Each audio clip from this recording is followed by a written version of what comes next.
Magandang umaga! Welcome po sa OA Ako Telemagazine. Nandito po ako, kasama si Edely. Ako po si Lizelle. Hello, Lizelle! Good morning! Napaka-exciting nga ng ating topic ngayon.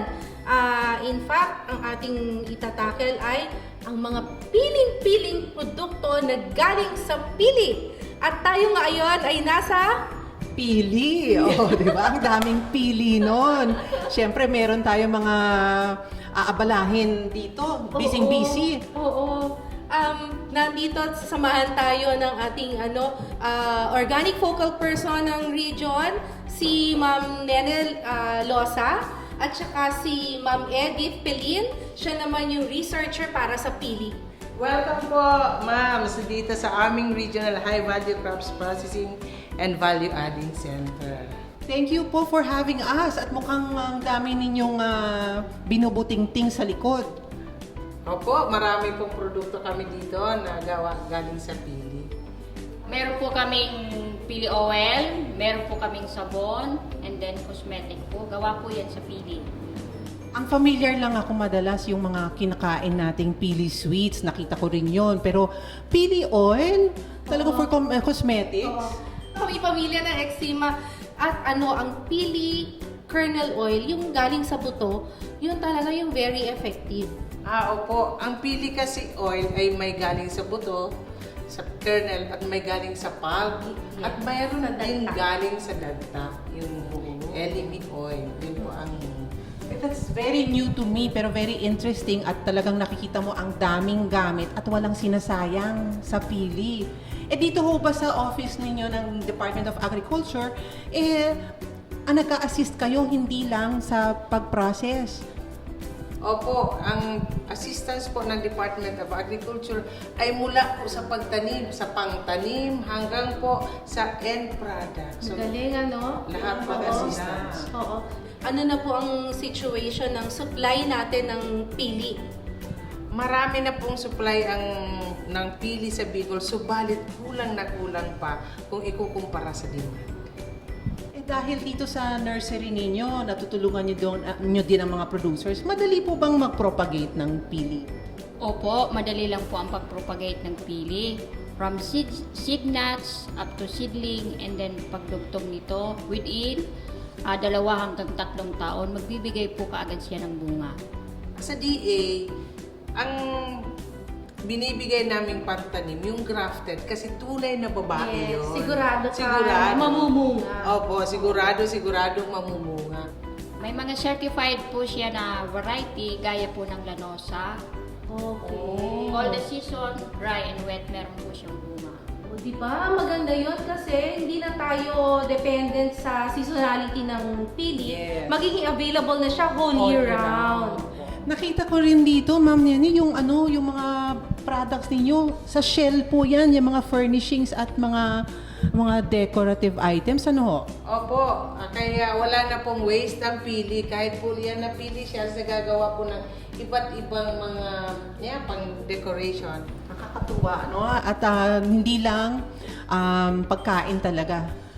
Pero hindi ko pa rin maiwasan, gusto ko pa rin makatikim ng mga pili pastries. The best of the best. Yes. Oo. At syempre, sila, Ma'am Nene, din ang magre-refer sa atin sa isa nilang processor. Opo, mamimit ninyo ang mag-asawang Mr. and Mrs. J. Emanuel. Sila po ang nagpa-process ng mga masasarap na pili candies.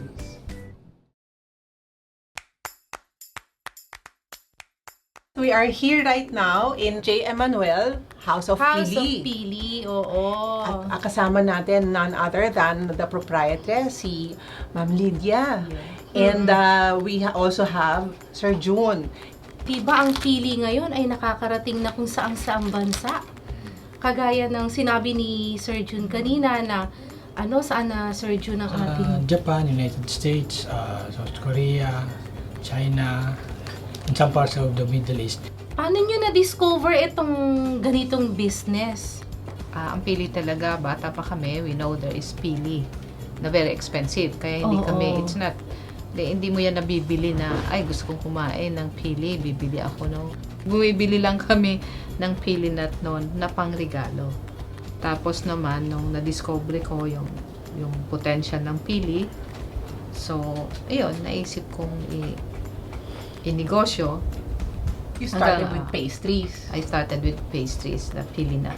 At Lisel, nag-umpisa siya with 500 pesos na puhunan lang. Nabasa ko nga yung story Oo. nila and I'm sure maraming namamangha doon. Oo, from 500 in 1997. Yes, 1995 actually. 1995? 1997 when we have our business registered. Oo.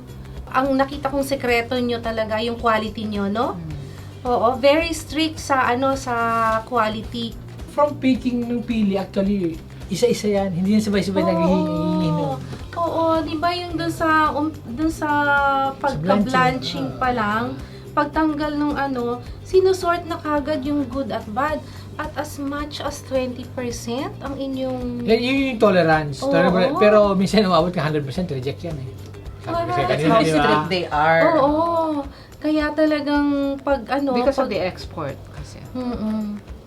Napansin natin kanina, laging merong dumadaan, laging hindi kayo naubusan ng customers. Ano ho ba yun?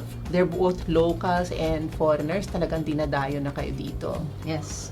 Yung naman na foreigners, they would know first sa website namin. Then we negotiate through emails. Ang local naman, kilala na kami.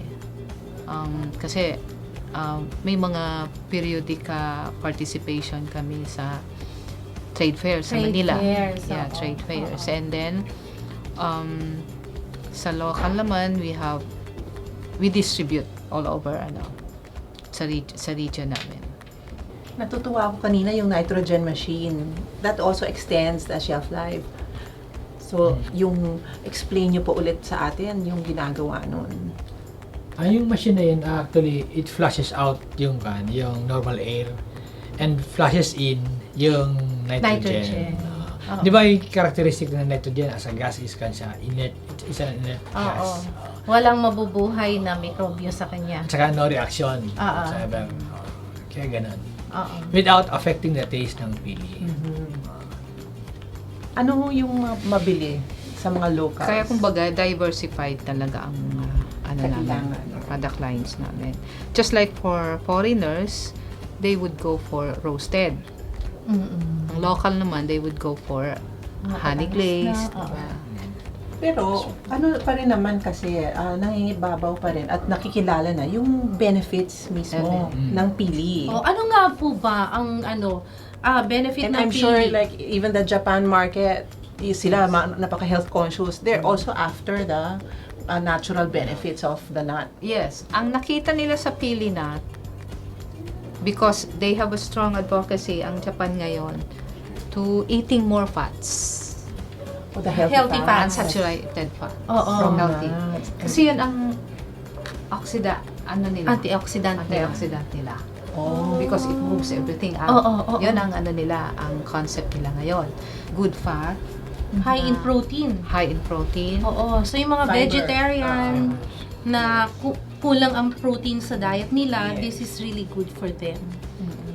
So we see this flourishing pa in the long term. Oo. And pagbalik natin dito, marami pa tayong Oo. mga bagong pag-uusapan Oo. muli. So see you again next weekend. Hanggang sa susunod ulit sa OA Ako!